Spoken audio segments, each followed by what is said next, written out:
Hey guys, in this video I'm going to explain to you how you can redeem your Access Bank credit card reward points.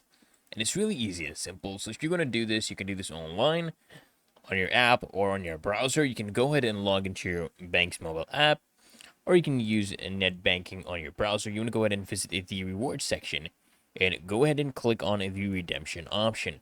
Now here guys, I want you to browse the various categories you have in the online store and select the items that actually interest you, and you want to confirm the redemption. And once done guys, what's going to happen is the items will be shipped to your home, and if you have selected vouchers, they will land in your email.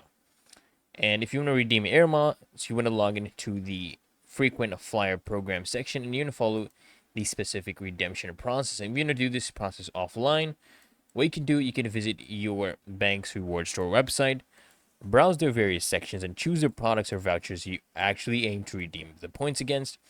And then you want to call your bank's customer service, okay? You want to share your credentials and place an order, and they will ensure that the redemption goes through. So I hope this video helps you out, guys. And if it does, guys, consider smashing that like button, as well as subscribing to Find Your Solutions, and I'll see you in the next one.